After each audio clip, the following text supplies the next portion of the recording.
Bonjour, je vais vous dire un mot de la crise du Covid-19 à Moguio et à Carnon. J'ai été silencieux pendant les 2 mois de confinement. Néanmoins, mes équipes et moi-même, nous sommes restés très actifs. J'aurais souhaité que notre maire soit plus coopératif que ce qu'il n'a été. J'aurais apprécié, par exemple, qu'il mette en place une cellule de crise avec l'ensemble de son conseil municipal et avec la participation des associations de la commune. Mais non, le maire a souhaité gérer la crise en solitaire, à sa manière, en n'oubliant pas tout de même de faire un peu de communication à son profit. S'il avait été coopératif, en s'appuyant sur l'intelligence et la solidarité collective, il n'aurait pas eu besoin de gaspiller 72 000 € dans des masques, pour la plupart inutilisables, et fabriqués à Madagascar. Pendant cette période de confinement, tout un chacun en a profité pour nettoyer son jardin.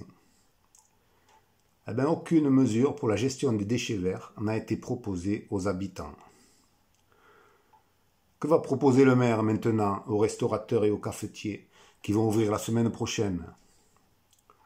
Moi, je propose par exemple une exonération des droits de terrasse et une extension des surfaces de terrasse pour compenser la diminution du nombre de places liées à la distanciation sociale.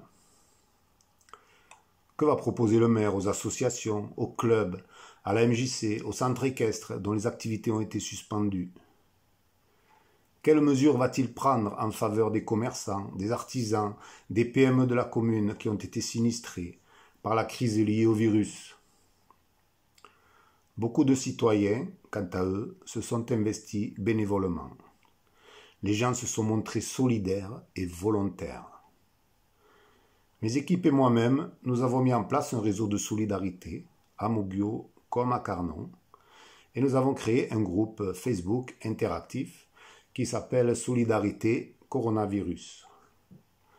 Cette chaîne de solidarité a permis de fabriquer et de distribuer gratuitement plusieurs centaines de masques réutilisables faits avec des tissus de récupération. Les premiers ont été réservés à du personnel soignant, notamment des infirmiers et des infirmières libéraux, et aussi à des commerçants qui se sont trouvés un peu pris au dépourvu. Nous avons même reçu des visières faites gratuitement par un habitant de la commune sur une imprimante 3D.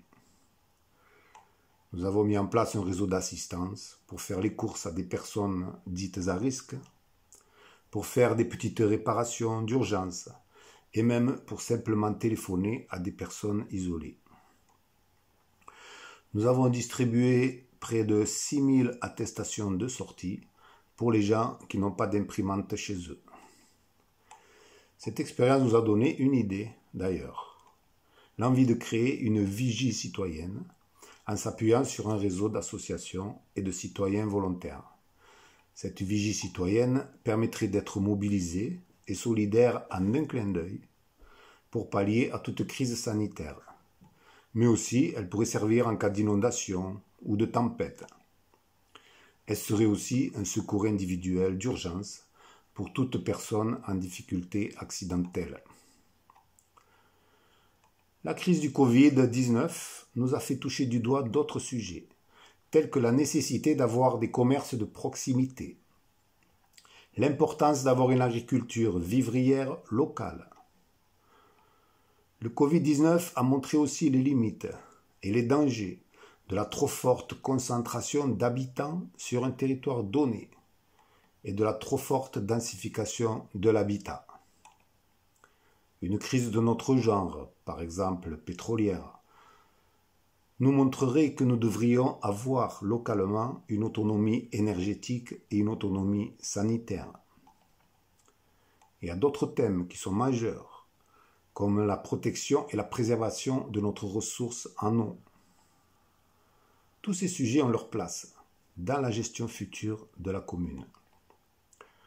Ce que certains appellent le monde d'après doit se dessiner, il doit se décliner localement à l'échelle d'une commune et d'une intercommunalité, et non pas uniquement à l'échelle nationale, européenne ou mondiale. Un élu local, un maire, un président d'agglomération doit avoir une vision et doit engager sa commune dans le monde de demain.